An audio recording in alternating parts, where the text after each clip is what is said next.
और यहां से प्रारंभ हुआ भागवत का प्राण प्रसंग रास पंचाध्याय। बहुत सावधानी से बैठिएगा आप सब लोग कि भगवान पिता रात्रि शरदोत्फुल्ल मल्लिका विक्षरन्तुं मनश्चक्रे योग माया उपाश्रिता। सब लोग बहुत सावधानी से सुनिए, ये रास की कथा है। यहां पर महादेव को भी रोक दिया गया था।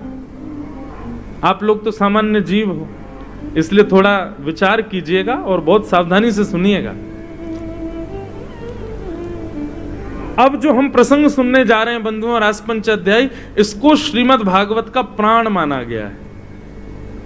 श्रीमद् भागवत यानी श्री कृष्ण का हृदय है रास पंचाध्याय, और उसमें भी गोपी गीत।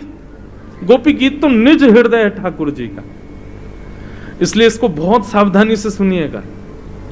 कहीं आपके हृदय में कोई संशय उत्पन्न ना हो जाए। ठाकुर जी की इस लीला को यदि आपने आधा अधूरा या कुभाव से सुना ना, तो निश्चित है आपके हृदय में कोई दूषित भाव उत्पन्न हो जाएगा और दोष लगेगा फिर।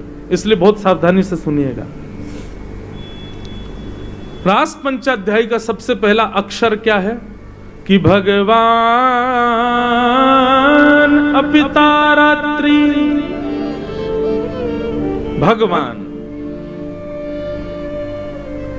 भगवान शब्द से रास पंचाध्याय का प्रारंभ होता है। आप लोग इतनी कथा सुनते हो, इतना मंदिर जाते हो, इतना सब गुरुजनों का संग करते हो, इतना पवित्र जीवन जीते हो, चलो मुझे बताओ भगवान की परिभाषा क्या है? भगवान कहते किसको है बताओ? केवल आप लोग सुनोगे उसी से काम थोड़ी चलेगा। बीच बीच में हमको टेस्ट भी लेना चाहिए, और मैं कहीं कहीं लेता भी हूं। यहां तो हम नहीं ले पाए, पर चलो हमें कोई एक व्यक्ति बता दे कि भगवान कहते किसको है। आप कहोगे मोर मुकुट वंशी वारे भगवान। लाओ अभी मुझे दो, मैं पहन के बन जाऊं भगवान। वस्त्र आवरण भगवान नहीं होते हैं। भगवान कहते किसको है?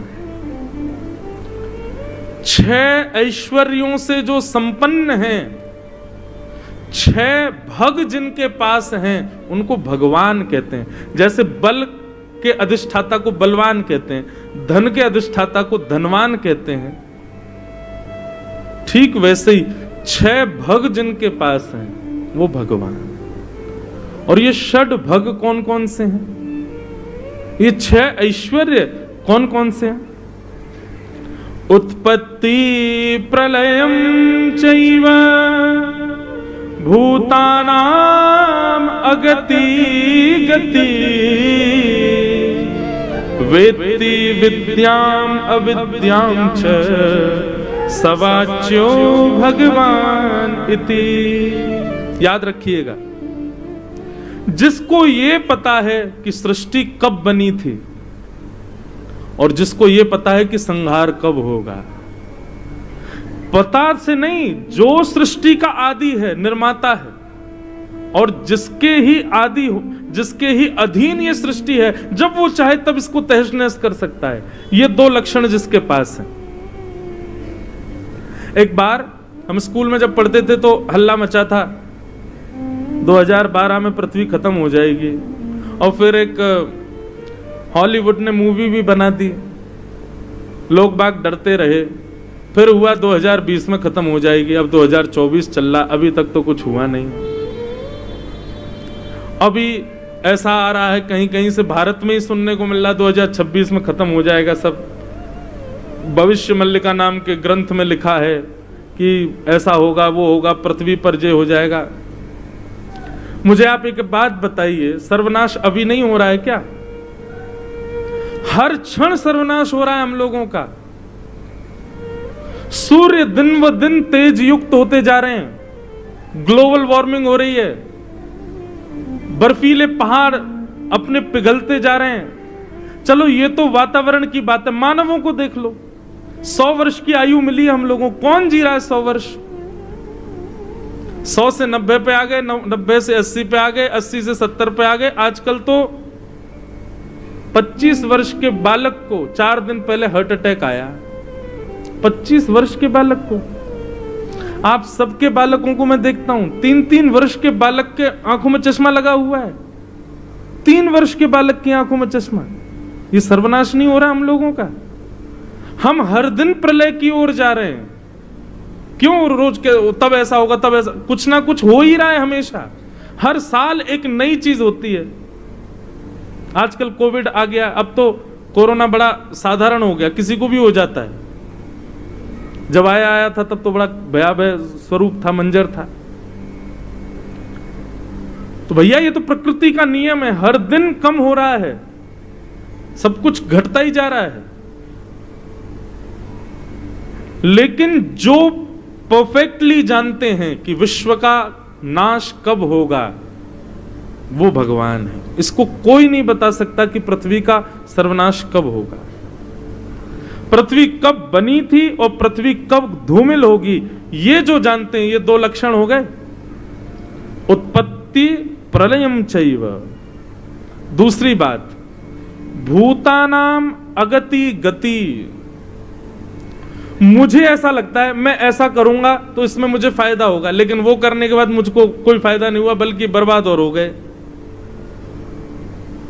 मतलब आपने खूब जन्मपत्री दिखवाई, ब्राह्मणों से पूछा, सारे शुभ काम किए, लेकिन फिर भी उस काम में आपको लॉस हो गया। क्यों? क्योंकि कितने भी भविष्य कथन करने वाले हों, भविष्य कथन करने वाले हों, आपकी कहां गति होगी, कहां अगति होगी, ये कोई नहीं बता सकता।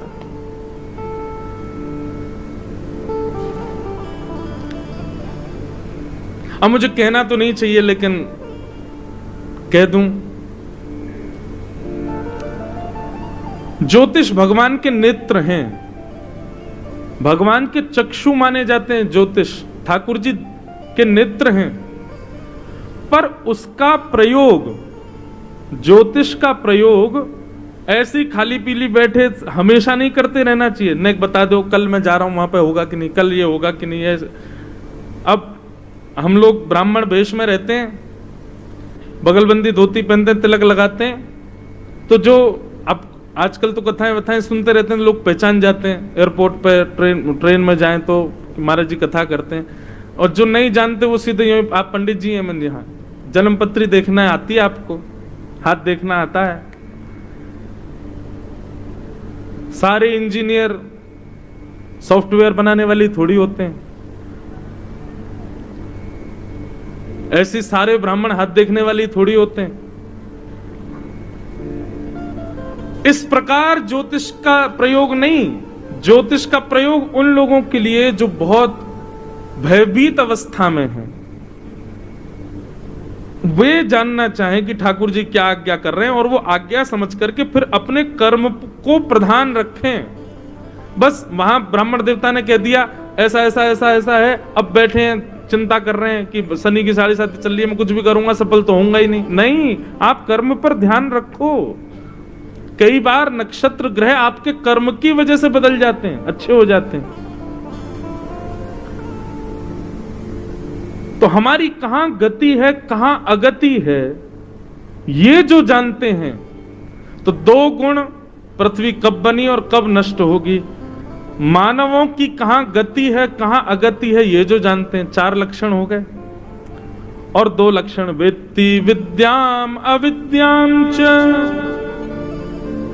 जो अविज्ञ हैं, अनविज्ञ नहीं है, सब कुछ जानते हैं। विद्या क्या है, अविद्या क्या है, सद क्या है, असद क्या है, इसको जो समझते हैं, ये 6 लक्षण जिनके अंदर हैं वो भगवान, और इन 6 को जो नहीं जानता वो मानव।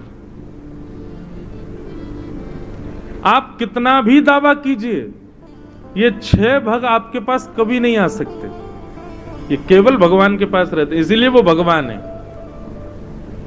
तो भगवान कौन? जिनके अंदर 6 लक्षण युक्त हैं। तो रास पंचाध्याय के प्रारंभ में श्री शुकाचार्य जी कह रहे हैं भगवान पिता रात्रि, बोले आगे की लीला सुखदेव जी कहते हैं भगवान कर रहे हैं। भगवान कौन? 6 भगों से जो युक्त हैं वो भगवान। शरदोत्फुल्ल मल्लिका। अब बंधुओं थोड़ी प्रेम लक्षणा कथा होगी, आप सब लोग ध्यान से सुनिएगा। वृंदावन में शरद पूर्णिमा का चंद्रमा उदित हुआ। शरद पूर्णिमा के प्रकाश से पूरा वृंदावन आच्छादित हो गया। गोपियों का जब चीर हरण ठाकुर जी ने किया था, तब गोपियों से कहा था कि हम शरद पूर्णिमा की रात्रि में आपको मिलेंगे, आपके संग रास विहार करेंगे। अच्छा, एक और बात, रास कहते किसको हैं? आप लोगों के मन में एक ही बात आई होगी, रास का नाम सुनते एक दूसरे के साथ नाचना, उसी को रास कहते हैं। डांडिया हाथ में लेके एक दूसरे को मारना, वही रास है? नहीं नहीं, रास कहते किसको हैं? रस और रास ये 2 बातें। रस का अर्थ होता है जहां वैष्णव प्रयास करते हैं ठाकुर जी की प्राप्ति करने का, जहां पर मैं और आप यत्न करते हैं ठाकुर जी को प्राप्त करने का, उसको कहते हैं रस। लेकिन हमारे रस से प्रसन्न होकर जब ठाकुर जी प्रयास करते हैं हमसे मिलने का, उसको कहते हैं रास। समझ में आई बात? आप प्रयत्न कर रहे हो कि मुझे ठाकुर जी मिले, मुझे राधारमण जी मिले, मुझे श्रीनाथ जी मिले, मैं उनका दर्शन करूं, मैं वृंदावन जाऊं, मैं नाथ द्वार जाऊं, मैं मथुरा जाऊं, मैं गोकुल जाऊं, ये रस है। लेकिन कभी कुछ ऐसा हो कि ठाकुर जी अनुग्रह करके आपके लिए तांदूर आ जाएं, वो रास है। और अभी तक रास हमारे साथ हुआ नहीं है, अभी हम रस में ही व्यवस्थित हैं। लेकिन अपनी भक्ति को उस स्थिति में ले जाना है कि ठाकुर जी रास करें हमारे साथ। भगवान के एक भक्त थे धन्ना जाट, क्या नाम था? बहुत ध्यान से सुनिएगा। रास किसको कहते हैं ये बता रहे हैं। सब माताएं इधर देखो, इधर देखो, यहां देखो, हमको देखो, बस आज और कल देख लो, फिर मत देखना। तो धन्ना जाट की कथा आती है कि धन्ना जी को एक महात्मा उनके घर आए। वो अपने शालिग्राम जी की सेवा करते थे। शालिग्राम जी की सेवा देख करके धन्ना जी के मन में आ गया मैं भी करूंगा। छोटे से थे, नन्हे से बालक। तो धन्ना जी उनके शालिग्राम जी लेकर के बैठ गए महात्मा के और बोले महाराज जी अब नहीं दूंगा, ये तो मेरे हो गए। महाराज जी बोले अरे भैया मेरे वर्षों की सेवा जो धल लेगा, क्या करे, बालक है, इसके हट से कैसे बचें। तो महाराज जी ने क्या किया, बाहर से शालिग्राम जैसे दिखने वाले पत्थर ले आए, उनको इत्र वित्र लगा के, चंदन लगा के सिंहासन पर बैठा दिया। और धन्ना जी से कहा, बोले अच्छा एक बात बताओ, तुमको राजा भगवान चाहिए कि चौकीदार भगवान चाहिए? धन्ना जी बोले राजा भगवान चाहिए। बोले राजा भगवान वो हैं जो सिंहासन पर बैठे हैं, और तुम जो हाथ में लिए घूम रहे हो चौकीदार भगवान है। नन्हे से भोले भाले धन्ना हाथ वाले ठाकुर जी दे दिए, वो असली शालिग्राम थे। और ऐसे नकली पत्थर, वो बस बाहर का गली का कोई पत्थर था, और इत्र वित्र लगा दिया। धन्ना जी को विश्वास हो गया यही साक्षात भगवान। अब तो धन्ना जी उनकी सेवा करने लगे। माँ से कहते माँ रोली लेके आओ, चावल लेके आओ, चंदन लेके आओ, मुझे दिलाओ, मुझे श्रृंगार करना है। माँ कुछ नहीं दिलाती थी। तो क्या करते थे, रसोई घर से हल्दी ले आते और हल्दी में जल मिला के उसका तो चंदन लगाते थे। और ईंटा होते, ईंट को तोड़ के, उसको लाल लाल ईंट होती है, उसको घिस करके तिलक बन जाता, वो तिलक लगा देते अपने ठाकुर जी को। और माँ जो थाली लगा करके धन्ना को देती थी ना, वो थाली लेकर के धन्ना जी अपने ठाकुर जी के पास जाते और कहते ठाकुर जी आप भोग लगा लो। गुरु जी बता के गए थे कि पर्दा लगा के भोग लगाना। तो धन्ना जी पर्दा लगा करके बैठ गए और लगा करके कह रहे ठाकुर जी अब आप पालो, मैं देख नहीं रहा, आप प्रेम से पाओ। थोड़ी देर बाद धन्ना जी ने कहा कि ठाकुर जी भोग लग गया। जैसे पर्दा देगा, थाली यूं की तो ही रखी थी, नहीं पाया ठाकुर जी ने। धन्ना जी तो व्याकुल हो गए, बोले कि लाल जी आप पा क्यों नहीं रहे हो? अरे भूखे रहोगे तो फिर कैसे काम चलेगा? थोड़ी बहुत देर मनाते रहे, ठाकुर जी ने फिर भी नहीं पाया तो धन्ना जी बोले आप भूखे रहोगे तो मैं भी भूखा रहूंगा, मैं भी भोजन नहीं करूंगा, मत खाओ मैं भी नहीं खाऊंगा। वहीं सो गए ठाकुर जी के मंदिर में ही। थोड़ी देर में ऐसी आवाज आने लगी जैसे मानो कोई चटकारे ले ले करके कुछ पा रहा है। जैसे अचार कभी खट्टा हो तो उसको ऐसे करके चाटते हैं ना, ऐसे चटकारों की आवाज आती है, या दाल चावल पाओ तो अपनी उंगली चाटो तो उसके चटकारे, ऐसी ध्वनि आने लगी चटकारों की। धन्ना जी बोले भाई ये चटकारे कौन ले रहा है? जैसे ही पर्दा हटा करके देखा तो नन्हे से गोपाल जी बैठे हैं और पूरी दाल भात ऐसे सान करके बढ़िया प्रेम से चटकारे ले ले करके पा रहे थे। असली शालिग्राम भी नहीं थे, गली के पत्थर थे, उनकी सेवा करते थे। असली रोली, असली चंदन केसर का नहीं था, हल्दी लगाते थे ठाकुर जी को। असली तिलक नहीं था, ईंट घिस के लगाते थे ठाकुर जी को। और उन धन्ना जी के यहां ठाकुर जी प्रकट हो गए।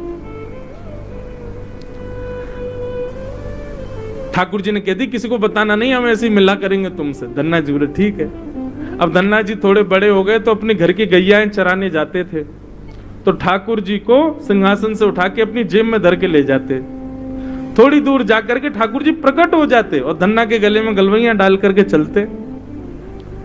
एक दिन धन्ना जी के पिताजी बोले धन्ना आज कहीं जाइयो मत। बोले क्यों? बोले आज तेरे गुरु जी आ रहे हैं जिसने तुझको ठाकुर जी दिए।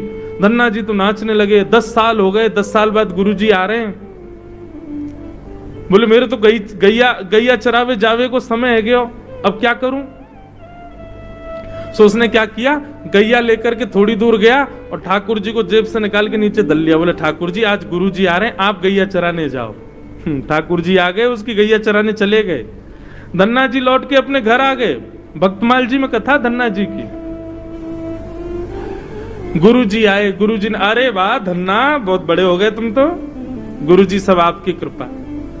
और बताओ तुम्हारे ठाकुर जी की सेवा पूजा अभी छोड़ दी कि अभी करते हो? नहीं गुरुजी आप देखे गए थे, बिल्कुल करता हूं। ये देखो उनका मंदिर, ये देखो उनका सिंहासन, ये देखो उनका बीड़ा भोग, ये देखो उनका प्रसादी, ये देखो झारी जी। संत बोले ठाकुर जी कहां हैं? बोले वो तो गैया चरावे गए हैं। संत बोले मतलब? बोले ठाकुर जी गैया चराने जाते मेरे संग, आज आप आ रहे थे इसलिए मैं नहीं गया, ठाकुर जी अकेले चले गए। महात्मा बोले ऐसी बात बना रहा है, ठाकुर जी कहां से जाएंगे गैया चराने? बोले गए हैं, मैं आपको दिखाऊं? वो दिखा। लेकर के संत को गया, खेत में गैया चर रही थी, वहीं वृक्ष के नीचे ठाकुर जी बैठे थे। धन्ना जी के गुरु जी को नहीं दिख रहे थे। गुरु जी देखो वो बैठे ठाकुर जी। गुरु जी बोले मुझे तो दिख ही नहीं रहे। दौड़ करके धन्ना जी गए, बोले ठाकुर जी गुरु जी आए, जिन्होंने आपको मुझे दिया वो आए, आप दिख जाओ उनको। आहा, धन्ना जी की बात मान करके ठाकुर जी प्रकट हो गए, उनके गुरुदेव को दर्शन दिए। गुरुदेव रोने लगे, बोले सच्चे शालिग्राम की सेवा 100 वर्षों से कर रहा हूं, मेरे गुरुदेव से प्राप्त थे 150 वर्ष पुराने शालिग्राम। नित्य नियम से 108 तुलसी चढ़ाता हूं, इतना नाम जप करता हूं, इतना वेद अध्ययन करता हूं, ज्ञान आदि सब मैंने ग्रहण किया, घर परिवार छोड़ दिया, साधु महात्मा बना घूमता हूं, मेरे लिए आप कभी प्रकट नहीं हुए। नन्हे से बालक को गली का पत्थर देगा, उससे प्रकट होकर गैया चरा रहे हो आप। जय हो, अपार लीला है ठाकुर जी आपकी। इसको कहते हैं रास। ये क्या है? रास। ये रस नहीं है बंधु, ये रास है। आप कहोगे तो फिर नृत्य क्यों रास में? भाई जब आपको लिमिट से ज्यादा आनंद होगा ना, लिमिट से ज्यादा खुशियां जीवन में आती हैं तो व्यक्ति नाचता ही है। एक गति, एक सीमित अवस्था है, वहां तक ही हमको सुख मिल सकता है। उससे अधिक सुख मिलने पर हमारे देह को सुध नहीं होती, हम कुछ भी करते हैं, कुछ भी कहीं भी नाचते हैं, कहीं भी गाते हैं, कुछ भी करते हैं। माता पिता के इकलौते पुत्र का ब्याह हो तो माँ की खुशी देखो, पिता की खुशी देखो, खूब नाचते हैं। नाचना नहीं आता फिर भी नाचते हैं। यहां तो गोपियों को भगवान मिल गए तो गोपियां नाचेंगी नहीं, गोपियां नृत्य नहीं करेंगी।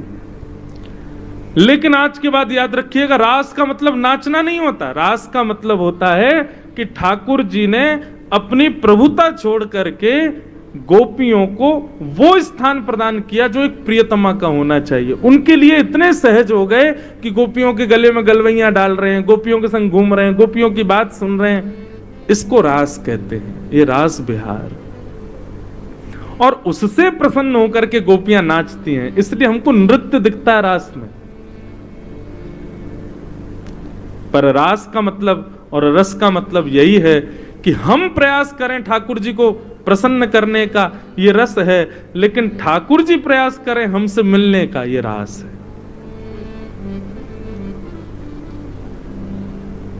सब गोपियां, मैंने कल भी बताया था, ये त्रेता युग के सब संत हैं।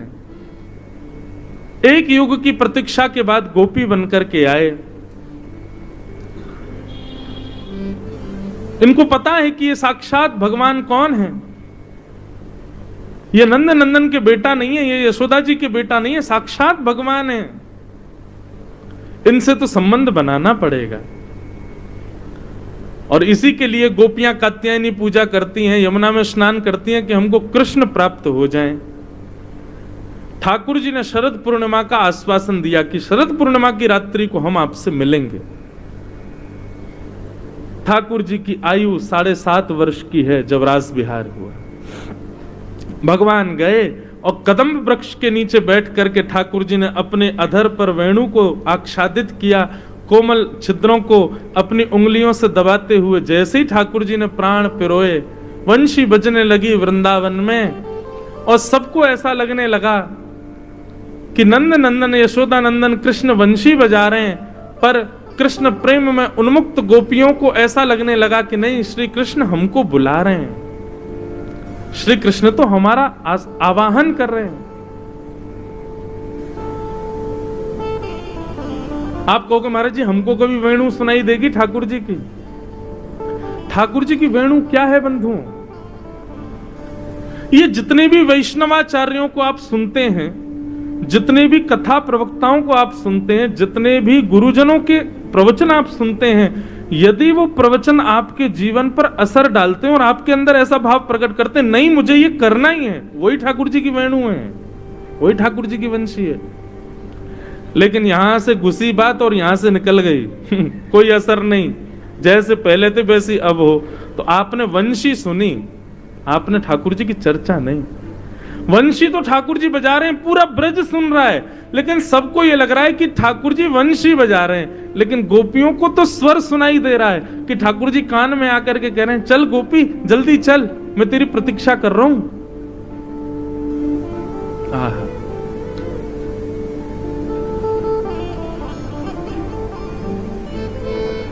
जिस दिन कथा ना लगे, केवल एक प्रवचन तक ना लगे, ऐसा भाव उत्पन्न करे चित्त में कि ये मेरे लिए आज्ञा है, तब मानो कि ठाकुर जी अनुग्रह कर रहे हैं। भगवान ने वंशी बजाई। वंशी सुनकर के सब गोपियां अपने अपने घर को छोड़ के भागी। कोई दूध काट रही थी, कोई अपना श्रृंगार कर रही थी, कोई वस्त्र पहन रही थी, कोई पति को भोजन करा रही थी, कोई बालकों को खिला रही थी, सब अपने अपने कार्यों में थी। लेकिन कैसी स्थिति सुनो, जैसे ही वेणु सुनाई दी, उस कार्य को तुरंत वहीं रोक करके सीधी भागी ठाकुर जी के पास। मतलब प्रेम की इतनी ऊंची अवस्था है कि ये भी विचार नहीं कर रही है कि इस काम को संभाल लें फिर हम जाएं ना। ठाकुर जी ने पुकारा, तुरंत भागी। और कोई बहुत सुंदर बन करके गई हैं गोपियां, ऐसा नहीं। गोपियों के रूप का वर्णन यदि आप करें या रूप देखना चाहें, रास बिहार में जितनी गोपियां आई तो उनके रूप कैसे थे? बोले एक गोपी के एक ही आंख में काजल लगा है, एक गोपी ने एक ही कान में कुंडल पहना है, किसी गोपी के वस्त्र अस्त व्यस्त हैं, किसी गोपी के आधे केश खुले हैं, आधे गुथे हुए हैं। ऐसी अस्त व्यस्त अवस्था में, मतलब ये सब गोपियां किसी को रिझाने की भावना से भी नहीं गई हैं, और ये सब ये बात जानती भी हैं कि श्री कृष्ण रूप पर तो नहीं रीझते। दौड़ने लगी सब गोपियां, अपने घर परिवार सबका त्याग कर दिया। अच्छा, अब यहां पर प्रश्न आता है, इतनी सारी गोपियां, लाखों गोपियां गई थी रास में, इनके घर वालों ने रोका नहीं इनको? इनके पतियों ने रोका नहीं? वर्णन आता है कि कई पतियों ने रोका, तो गोपियों ने क्या किया, अपने आप को कक्ष में बंद कर लिया और बोले तुमको ना ये शरीर ही प्रिय है ना, ये शरीर रहेगा तुम्हारे पास, मैं शरीर को त्याग करके आत्म स्वरूप धारण करके कृष्ण के पास चली जाऊंगी। और असंख्य गोपियों ने इस प्रकार रास भूमि में प्रवेश किया। भैया ये अद्भुत है, ये सामान्य प्रेम नहीं है। यहां गोपियां देह त्याग करके भी पहुंच रही हैं। तो प्रश्न उठता है, इस तरह से तो ना जाने कितनी गोपियों ने अपने देह का त्याग कर दिया। और वर्णन आता है कि ठाकुर जी 6 महीने तक रास विहार करते रहे। तो क्या 6 महीने तक किसी के घर वालों ने ऑब्जेक्शन नहीं किया कि हमारी बहू बेटियां कहां गई? तब वर्णन आता है, योग मायाम उपाश्रित। वैष्णो देवी, जिनको आप सब पूजते हैं, पूरा भारत पूजता है, ये वैष्णवी देवी हैं। वैष्णव मतलब मैंने कल बताया था ना, जो विष्णु का, जो नारायण का, जो ठाकुर जी का, उसको वैष्णव कहते हैं। वो वैष्णवी हैं, वो ठाकुर जी की हैं। जितनी गोपियां रास विहार में गई हैं, उतनी गोपियों का रूप धारण करके वैष्णवी देवी ही पूरे ब्रजमंडल में बैठी।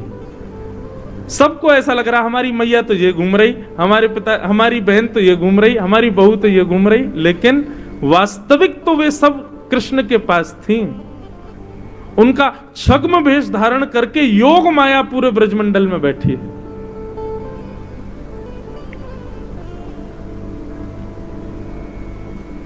सब गोपियां पहुंच गईं ठाकुर जी के समीप।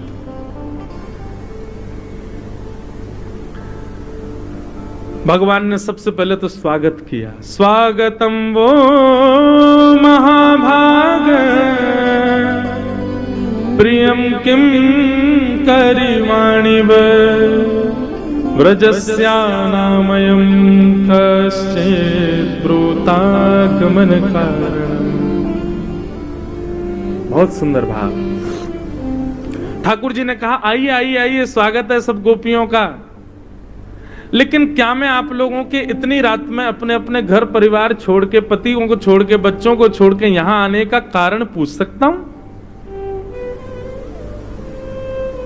मैंने कल भी कहा था बंधुओं कि रास बिहार में आई हुई गोपियों की आयु 6 वर्ष से लेकर के 100 वर्ष तक की है। इसका मतलब ये रास बिहार कोई स्त्री के रूप या किसी युवावस्था का ये रास बिहार नहीं है। हर अवस्था की गोपी है वहां पर।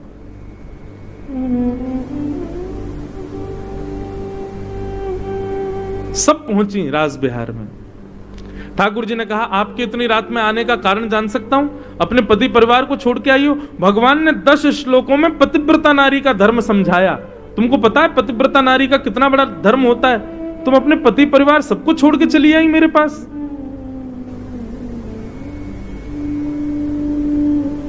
भगवान ने एक कथा सुनाई। पता है पतिव्रता नारी कैसी होती है, कितनी बलवान होती है? एक पतिव्रता नारी थी, उसके पति अग्निहोत्र करते थे, रोज हवन करते थे। एक दिन थकान की वजह से अग्निहोत्र करके पत्नी से बोला, थोड़ा पंखा झल दो, मैं सो रहा हूं, मुझे नींद आ रही है। और पत्नी की गोद में ही सर रख करके पति सो गया। पत्नी पंखा झल रही थी, अपने पति को सुला रही है। इतने में ही उसका 1 वर्ष का बालक, जो चलना नहीं जानता, घुटमुन चलता है, वो उस अग्निकुंड की ओर जाने लगा। अब वो ना तो कुछ कह सकती है, ना उठ सकती है। चिल्लाएगी तो पति की नींद उठेगी, खुलेगी, उठ करके जाएगी तो भी पति उठ जाएगा। उसने नेत्र बंद करके अग्निदेव से प्रार्थना की, यदि मेरे पातिव्रत धर्म में बल हो, मेरे बालक की रक्षा करना। थोड़ी देर बाद जब दौड़ करके गई तो बालक अग्निकुंड के आसपास खेल रहा था। उसने कहा, अभी अभी तो हवन हुआ, अंगार होंगे, कहीं जल तो नहीं गया मेरा बालक। दौड़ करके गई तो अग्निकुंड की ओर जब देखा तो अंगार पुष्प बन गए थे और बालक उनसे खेल रहा था। ठाकुर जी ये धर्म समझाते हैं गोपियों को। ये पतिव्रता नारी का धर्म है। एक ही धर्म एक ही व्रत नेमा, काया वचन मन पति पद प्रेमा। अच्छा एक बात बोलूं, आप लोग बुरा नहीं मानना, जब ये इस प्रकार की बात करता हूं ना जहां पर महिलाओं को ही समझाया जाए तो कई माताएं मेरी विद्रोही हो जाती हैं। एक जगह तो एक मैया ने मुझे पकड़ लिया, बोले इधर आओ। मैंने कहा जी कहो। बोले तुम्हारे सारे धर्म शास्त्र और सब जगह केवल हम ही को ही क्यों समझाए, पुरुषों को क्यों नहीं समझाते हो कभी? केवल हम समझें कि पतिव्रता नारी कौन होती है और घर परिवार कैसे संभाला जाता है। माँ भीष्म पितामह भी महाभारत में स्त्रियों को ही समझा रहे हैं, रामायण में भी सब जगह स्त्रियां ये नहीं करें, ये नहीं करें, ऐसा नहीं करें, ये करें, इस प्रकार रहें। ये सारे नियम कानून हमारे लिए ही क्यों हैं? कभी पुरुषों को क्यों नहीं समझाया जाता? देखो माताएं, आपसे हाथ जोड़ के निवेदन करते हुए कहें, जिम्मेवार व्यक्ति को ही जिम्मेदारियां दी जाती हैं, गैर जिम्मेवार व्यक्ति को जिम्मेदारी नहीं दी जाती। माताओं के ऊपर बहुत बड़ी जिम्मेवारी है, इसीलिए सारी जिम्मेदारियां उन्हीं को ही बताई जाती हैं। अगर ये सारी बात उल्टी होती, पुरुषों के लिए ही होती, तो पृथ्वी का बहुत समय पहले ही प्रलय हो चुका होता। अभी तक हम लोग जी रहे हैं, पृथ्वी आगे बढ़ रही है, सब कुछ चल रहा है ठीक ठाक सब। आपको पता है कर्म में पुरुष बंधा ही इसलिए क्योंकि एक मां उसके पास है, एक बहन उसके पास है और एक पत्नी उसके पास है। कर्म में अग्रसर करना एक मां सिखाती है, एक बहन सिखाती है और एक पत्नी सिखाती है। जब ब्याह नहीं होता तो माता और बहन यही लोग पढ़ने के लिए, यही लोग आगे बढ़ने के लिए, यही लोग जीवन में कुछ बनने के लिए आज्ञा करते हैं। और जब हम कुछ बन जाते हैं तो फिर ब्याह हो जाता है। फिर जो बने हैं उसको संभाल करके और सुंदर बनने के लिए पत्नी आज्ञा करती है। निर्माण तो यही करती हैं। इसीलिए जिम्मेवारियां भी उन्हीं को ही समझाई जाती हैं कि भाई 3 परिवार हैं तुम्हारे ऊपर, पिता का, पति का और पुत्र का। तीनों को आपको संभालना है। इसलिए इतना सारा महिलाओं को समझाया जाता है, माताओं को समझाया जाता है।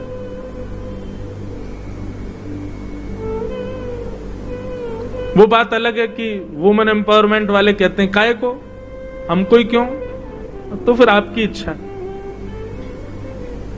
ठाकुर जी समझा रहे हैं, बोले ये होता है पतिव्रता नारी का धर्म, अपने पति और उसके परिवार का संरक्षण, यही भजन। आपको एक बात कहें, पति 1008 माला रोज करे और पत्नी ना करे, पत्नी क्या करे, केवल और केवल परिवार का ध्यान रखे, तो पति को 1008 माला करने से जो फल मिलेगा, पत्नी को केवल घर परिवार संभालने से वो फल मिल जाएगा। लेकिन हम भाई लोग इतने गैर जिम्मेवार, 1000 तो बहुत ऊपर की बात, 1 माला नहीं करें हम, तो फिर हमारे बटकी भी माताओं को ही करनी पड़ती। इसलिए मंदिरों में, कथाओं में, भजन स्थलों पर सब माताएं ही जाती हैं, क्योंकि पुरुष करते ही नहीं। अब यहाँ इतनी सारी माताएं बैठी हैं और पुरुष देखो नेक से कोने में बैठे हैं। क्यों? धर्म, भगवान कहते हैं यदा यदा हि धर्मस्य ग्लानिर्भवति भारत अप्युत्थानम धर्मस्य तदात्मानं सृजाम्यहम्। धर्म संस्थापनार्थाय संभवामि युगे युगे। मैं धर्म की स्थापना करने के लिए युग युग में आता हूं। ठाकुर जी तो स्थापना करके चले गए, फिर धर्म का रक्षण कौन करता है? ठाकुर जी तो धर्म स्थापित करके चले गए, लेकिन उस धर्म का पालन कौन कर रहा है? वास्तव में ठाकुर जी धर्म स्थापित करके गए और अब उस धर्म की रक्षा माताएं कर रही हैं, भाई लोग नहीं कर रहे हैं। माताएं ही धर्म की रक्षा कर रही हैं।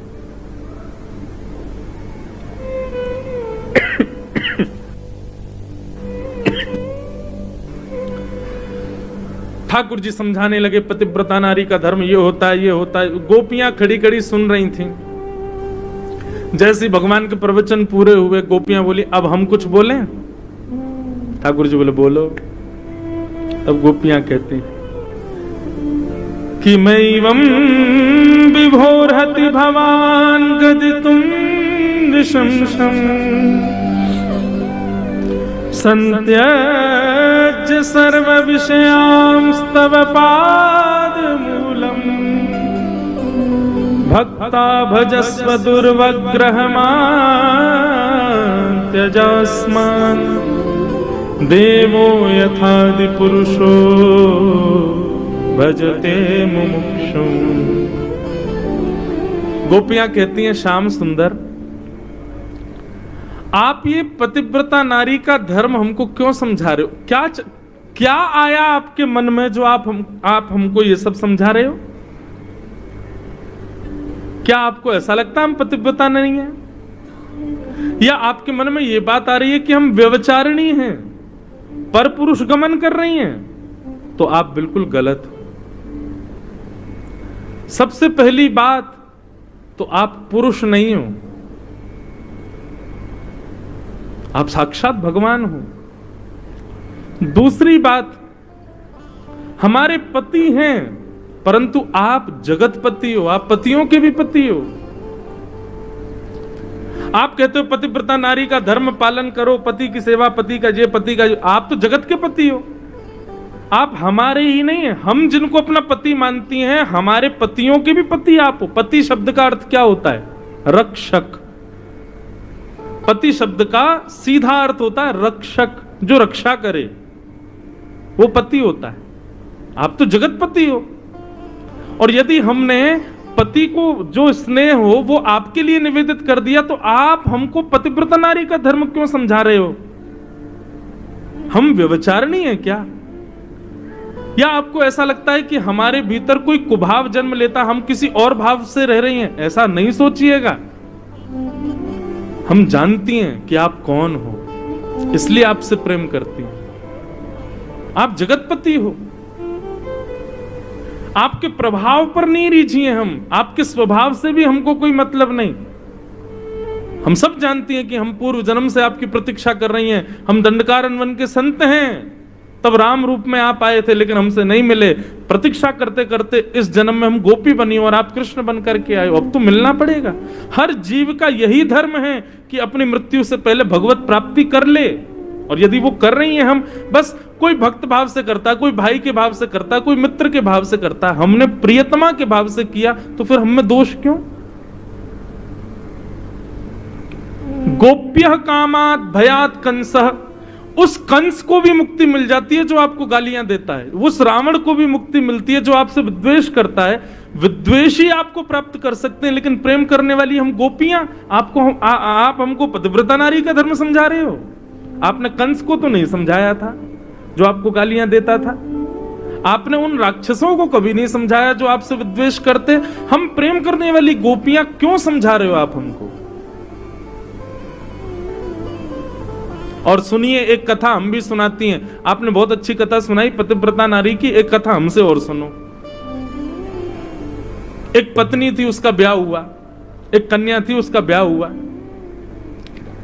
पति ब्याह करते ही बोला कि मुझे 5 वर्ष के लिए विदेश जाना है, लेकिन मैं अकेला जाऊंगा, तुम नहीं जाओगी। पत्नी तो रोने लगी, अरे मैं अकेले कहां रहूंगी, आपसे ब्याह करके आई हूं, आप तो रहो कम से कम, या मुझे संग ले चलो। बोले वहां व्यवस्था नहीं है, मैं तुमको नहीं ले जा। 5 वर्ष की बात है, यूं निकल जाएंगे 5 वर्ष तो। बहुत रोने लगी तो पति ने अपनी जैसी दिखने वाली एक मूर्ति बनवाई मूर्तिकार से, और कहा जैसे हम भगवान की अनुपस्थिति में उनकी मूर्ति में भगवान मान के सेवा करते हैं, ऐसे 5 वर्ष तक तुम इसी को मुझे समझ लेना, और इसकी सेवा करो, इसको नहलाओ, इसको खिलाओ, इससे बातें करो, जो तुमको मन भावे। ये तुम्हारा पति है 5 वर्ष के लिए। पत्नी को थोड़ा संतोष हो गया, ठीक है। 5 वर्ष तक वो उस मूर्ति की ही पूजा करती है, मूर्ति से ही बातें करती है, मूर्ति के संगी सोती है, मूर्ति को खिलाती है। 5 वर्ष बाद आज वो अपने मूर्ति वाले पति को सुला रही थी। उसका भाव दृढ़ हो गया था कि ये मेरे पति हैं। और एक दिन अचानक रात में गेट खटखटाने की आवाज आई। पता है ठाकुर जी कौन आया? ठाकुर जी बोले उसका असली पति आ गया होगा। बोले हाँ, 5 वर्ष पहले जो गया था वो आ गया और द्वार पर आकर के खटखटा रहा है। गोपियां कहती हैं अब बताओ श्याम सुंदर, उस पत्नी को क्या करना चाहिए? 5 साल से जिसको पति मान करके रह रही है उसके पास रहे या जो द्वार पर खड़ा है उसके पास जाए? भगवान बोले राम राम, ये कोई पूछने की बात है? जब द्वार पर असली पति आ गया तो फिर वो मूर्ति वाले को छोड़ दे, उसके पास जाए। गोपियां सब ताली बजाने लगी, वाह वाह वाह वाह, यही उत्तर तो हम सुनना चाह रही थी। आपने हमको ये मूर्ति वाले पति दे रखे थे जिनके संग हम रह रही थी, और वो भी कैसे पति हैं कि कभी यदि चले गए तो हमारे मांग का सिंदूर भी ले जाएंगे, हमारा सुहाग भी चला जाएगा, सब ले जाएंगे हमसे, हमको विधवा करके चले जाएंगे। लेकिन उनकी सेवा करते करते जैसे ही हमको पता चला कि असली पति तो जी हैं, ये तो पूरे विश्व के रचयिता हैं, ये पूरे विश्व के पति हैं, ये जगतपति हैं, और यदि पता चल करके हम असली पति के पास आ गए तो हमने क्या पाप किया बताओ? गोपियों की बात सुन करके पर ब्रह्म मौन हो गया। ठाकुर जी मौन हो गए और गोपियों से कहने लगे आप ऐसे ना बोलिए, मैं तो परीक्षा ले रहा था। गोपियां बोली हम चली जाएंगी, पर हमारा चित्त आपके पास है, वो चित्त हमको वापस करो। लेकिन ठाकुर जी बंधुओं सब वापस कर सकते हैं, एक बार किसी ने उनको अपना मन दे दिया तो ठाकुर जी उसका मन वापस नहीं कर सकते। एक बार किसी ने यदि ठाकुर जी की शरणागति ग्रहण कर ली और उसके मन को ठाकुर जी ने स्वीकार कर लिया, माफ कीजिए आपकी लाख कोशिश करने पर भी वो व्यक्ति मर जाएगा लेकिन उसका मन ठाकुर जी से हट नहीं पाएगा। गोपियों ने कहा हम चली जा रही हैं, अपने घर जा रही हैं लौट करके, लेकिन हमारा मन वापस करो हमको, ये जो मन आप में लग गया हमारा, इसको अभी लौटा दो। ठाकुर जी बोले ये तो संभव नहीं है। बोले संभव नहीं है तो फिर हमको स्वीकार करो।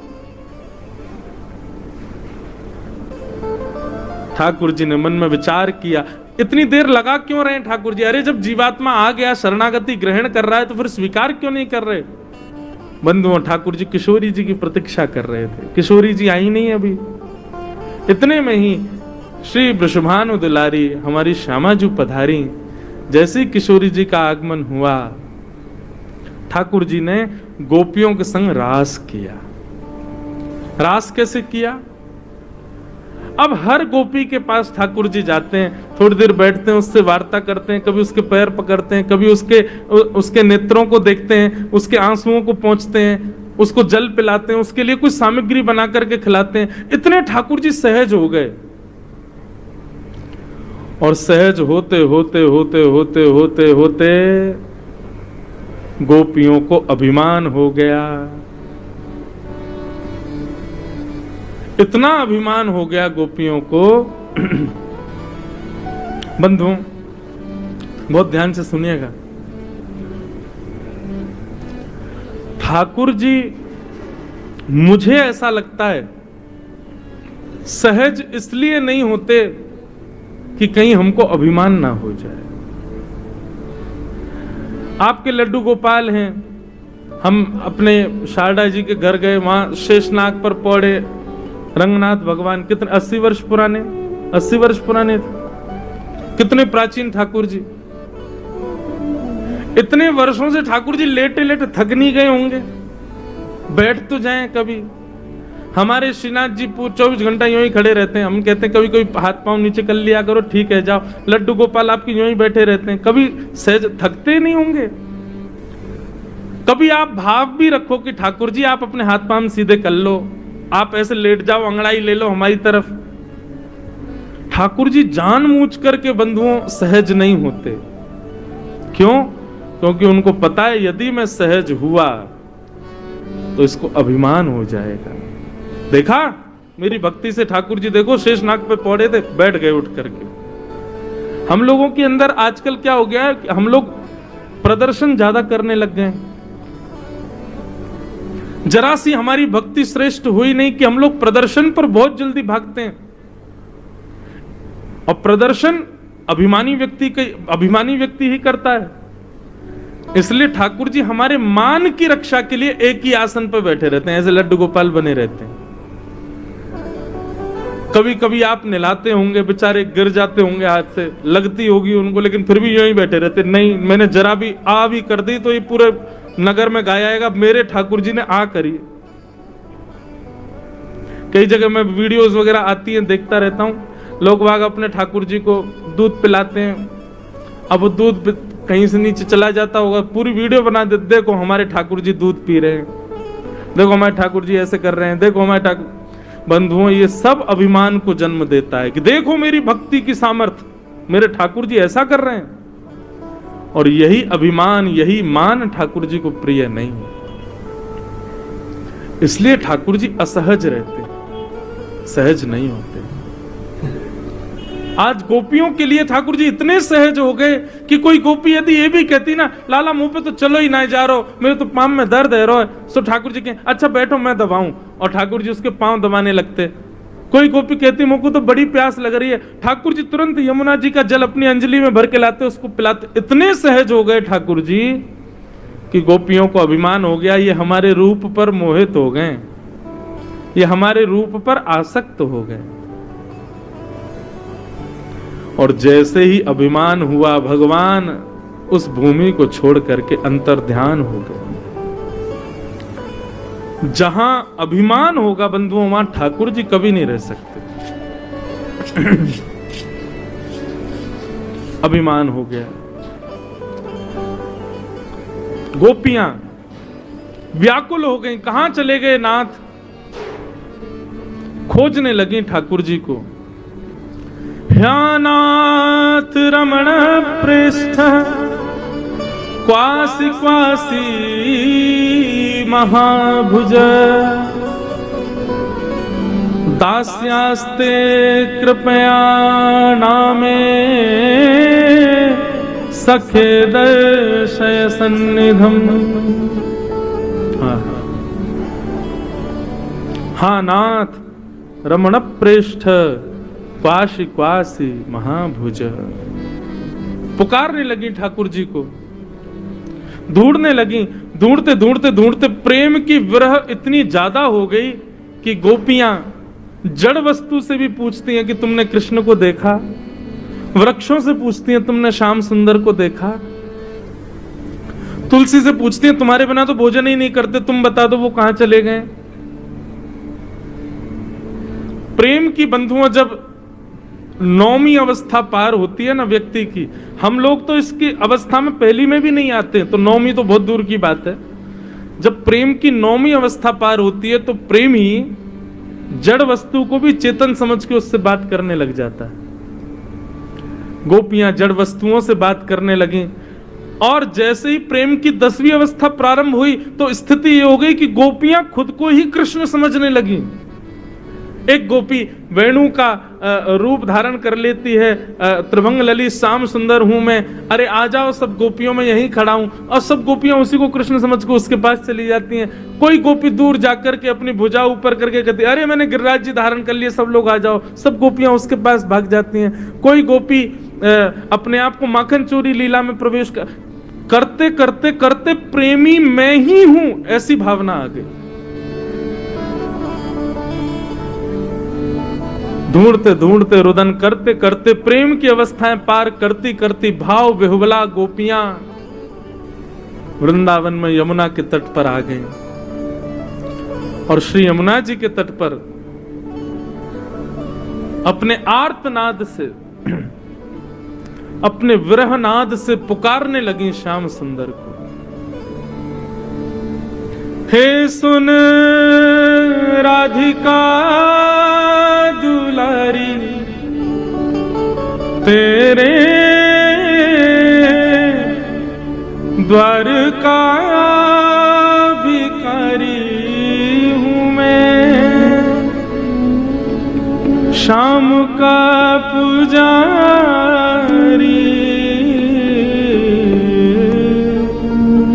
पीड़ा है हमारी हमें श्याम ना मिला, हमें श्याम ना मिला, हमें श्याम ना मिला, हमें श्याम ना मिला। हे सुन राधिका दुलारी, सुन राधिका दुलारी, तेरे बर का भिखारी, तेरे बर का भिखारी।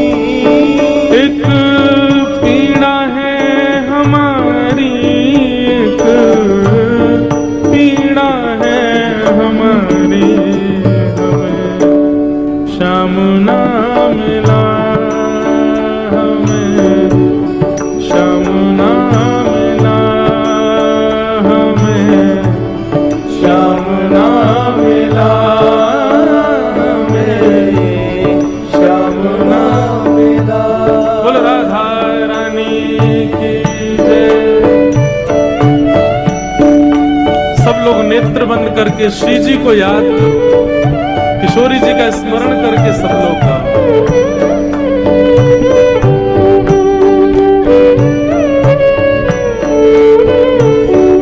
गोपियां खोज रही हैं, प्रार्थना कर रही हैं किशोरी जी से कि हे किशोरी जी, देखो ना श्याम सुंदर हमको अकेला छोड़ करके कहां चले गए। आप कृपा करो, आप श्याम सुंदर से कहो ऐसे हमारे प्राणों का हरण ना करें।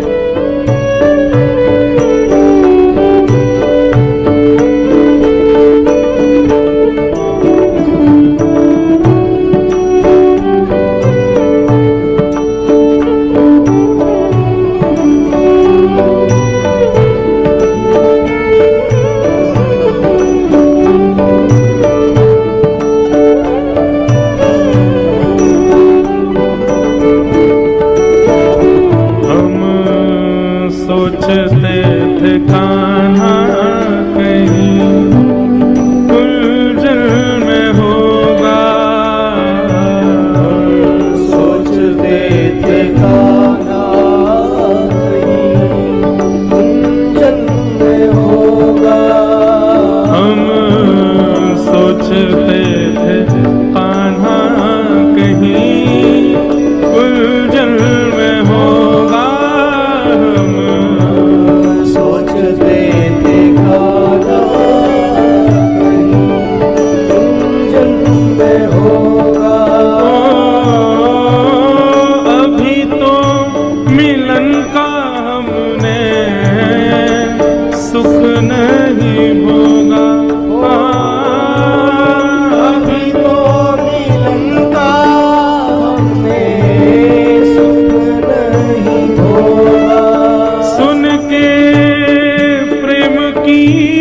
परिभाषा में प्रेम की परिभाषा मन में बंधी थी जो आशा, मन में बंधी थी जो आशा, आशा हुई रे निराशा, झूठी दे गया दिलासा, हमें श्याम ना मिला,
मिला, भाव से स्मरण करो।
गोपियों ने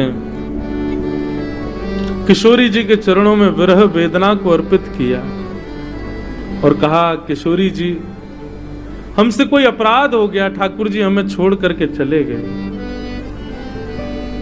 तब किशोरी जी की आशीष से बंधुओं गोपियों ने गाया। गाया क्यों? आप कहेंगे विरह वेदना में कोई व्यक्ति गा रहा है, ये कैसे संभव हो सकता है? एक बात सदैव याद रखना, संसार का जब विरह होता है ना तो व्यक्ति बेसुरा हो जाता है, तनसुरा हो जाता है। लेकिन जब ठाकुर जी के विरह में होता है तो व्यक्ति वहां भी स्वर में रहता है। बहुत बड़ा अंतर है ठाकुर जी के विरह का और संसार के विरह का। और एक और बात कहें, जिसके नेत्रों में कभी ठाकुर जी के विरह का नीर ना आया हो, समझो उसने अभी भक्ति शुरू ही नहीं की। आज तक यदि ठाकुर जी की याद में आपके नेत्रों में आंसू नहीं आए तो आप ब्रह्म सुख से भी वंचित हो। अभी गोपियां रुदन करने लगी, किशोरी जी के चरणों में प्रार्थना करने लगी, हे श्यामाजू आप कृपा करो, आपकी कृपा यदि है जाएगी तो श्री लाल जी हम पर अनुग्रह करेंगे। और दूसरी बात, गोपियों ने इसलिए गाया क्योंकि स्वयं श्री कृष्ण कहते हैं, नाहम वसामि वैकुंठे योगिनाम हृदयेन च मद भक्ता यत्र गायन्ति तत्र तिष्ठामि नारद। मैं वैकुंठ में नहीं हूं, मैं योगियों के हृदय में नहीं हूं, मैं किसी तीर्थ स्थान में नहीं हूं। कब? जब असंख्य वैष्णव इकट्ठे होकर के मेरा गुणगान गा रहे होते हैं, मैं सब छोड़ करके वहीं बैठा होता हूं, उनके बीच में बैठ करके उनके स्वर को सुन रहा होता हूं। इसीलिए जब कीर्तन गाते हैं तो आप सबसे मैं कहता हूं करताल बजाओ, आप भी संग में गाओ, क्योंकि मैं अकेला गाऊंगा उससे बात नहीं बनेगी। समूह में गाएंगे तो ठाकुर जी शायद एक क्षण के लिए सही आएंगे, क्योंकि स्वयं श्री कृष्ण कहते हैं कि समूह में मेरे वैष्णव जब संकीर्तन करते हैं मैं सब छोड़ करके वहीं पहुंच जाता हूं। गोपियों ने सोचा हम असंख्य गोपियां हैं, कृष्ण को यदि बुलाना है तो गाना प्रारंभ करो। तब गोपियों ने गीत गाया जिसका नाम है गोपी गीत। संस्कृत में बंधुओं ये गोपी गीत हम 2-3 श्लोक गाएंगे, उसके बाद आगे चलेंगे। आज एकादशी है। गोपी गीत का यदि कोई व्यक्ति नित्य पाठ करे तो निश्चित है कि ठाकुर जी उसको प्रियतम रूप में दर्शन देंगे, निश्चित देंगे। बस वो प्रतीक्षा करे, नित्य पाठ करे। कब देंगे ये ठाकुर जी के ऊपर और उसकी उत्कंठा के ऊपर निर्भर करता है। वो कितने उत्कंठ हृदय से गोपी गीत का पाठ करे, ठाकुर जी उतनी जल्दी मिलेंगे। गोपियां गा रही हैं, 2-3 श्लोक गा करके फिर हम आगे चलेंगे। जयति तेधिकम् जन्मना व्रजः शयतन्या शश्वदत्तैः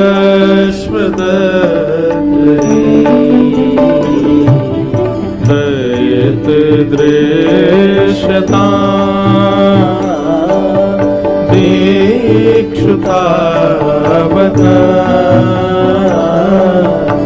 स्नेहता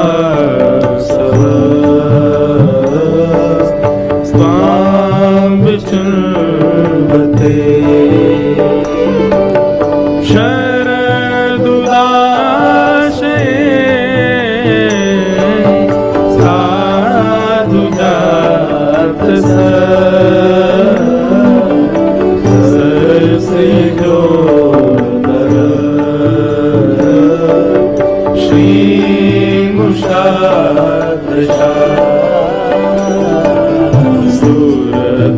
सूरतनाथ थे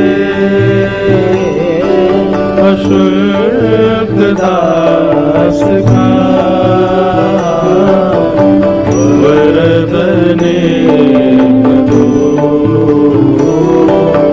नेह किम विष जलाप्यया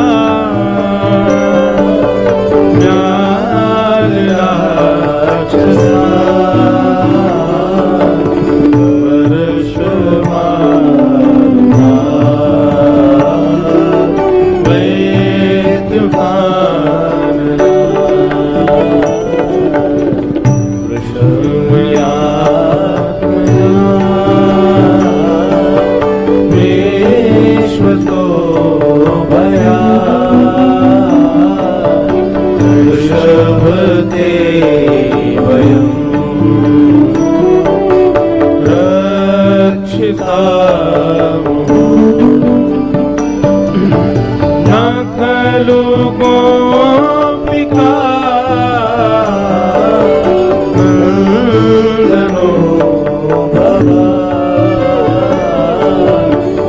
अखिल देना अंतरात्मा एक अनुसारितो विश्वगोप्ते सतुदेवा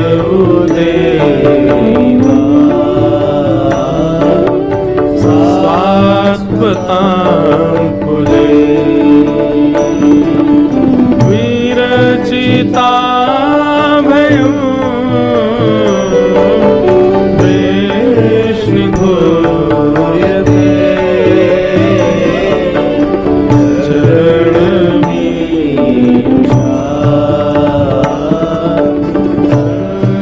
शते मया परसरोरुहम्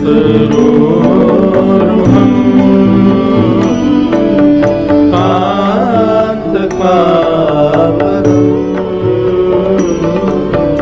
शिरसि देना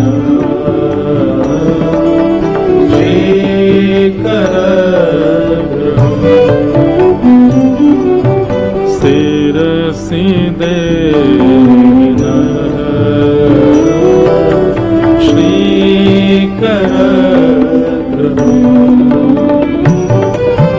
शिरसि देना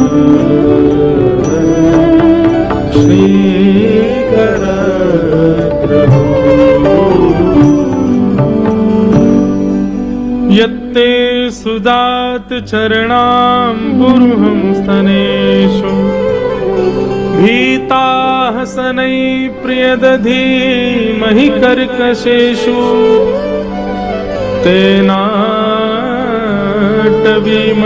तद्व्यथतेन किंस्मै कूर्पादिभिर्भ्रमति धे भवदायुषाम् कूर्पादिभिर्भ्रमति धे भवदायुषाम्। बंधु, यह है गोपी गीत। गोपी गीत गोपियों ने गाया और गोपियां ठाकुर जी से कहती हैं, हे लाल जी, आपको यदि हमारा वध करना ही था तो आपने हमको कालियानाग से क्यों बचाया? आपको यदि हमारा वध करना ही था तो आपने हमको डूब रहे थे, इंद्र डुबा रहा था तो गिरिराज जी क्यों उठाए? सक्टासुर, अघासुर, बकासुर, इतने सारे राक्षस आए हमारे ब्रज को तबाह करने, आपने इनसे हमको क्यों बचाया? और इनसे यदि आपने हमको बचाया था तो फिर आज इस प्रकार हमको यहां छोड़ करके आप अकेले चले गए। नेह किम वधः, क्या ये हमारा वध नहीं है ठाकुर जी? हम यहां मर जाएंगे तो इससे अच्छा तो हम उन्हीं लोगों से मर जाते। और यदि उनसे बचाया था ठाकुर जी तो आप आज भी रक्षा करो ना।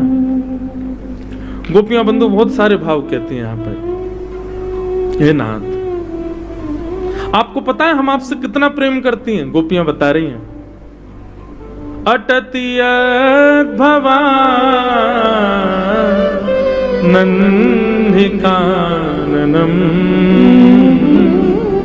त्रुटयोगायते त्वाम पश्यता। गोपियां कह रही हैं, जब आप गौचारण करने के लिए जाते हो, आगे गाय, पाछे गाय, इत गाय, उत गाय, गायों के बीच में जब आप सुंदर पीतांबरी पहन करके घुंघराले केशों को सुंदर आच्छादित किए हुए जब आप गौचारण करने के लिए जाते हो ना श्याम सुंदर, उस समय हम सब गोपियां अपनी खिड़कियों पर आकर के आपको ताड़ती हैं, आपको देखती हैं। और कहीं उस समय आपका रूप देखते समय हमारी एक क्षण से भी कम समय के लिए पलक झपक जाती है ना, तो वो एक क्षण से भी कम समय के लिए झपकी हुई पलक भी हमको 3 युग के समान लगती है। 1 सेकंड भी नहीं लगता हमको पलक झपक के खुलने में। गोपियां कह रही हैं, ये बीच में पलकों के झपकने का व्यवधान भी हमको 3 युग के समान लगता है। ऐसा लगता मानो सतयुग पूरा, त्रेता पूरा, द्वापर पूरा बीत गया हो।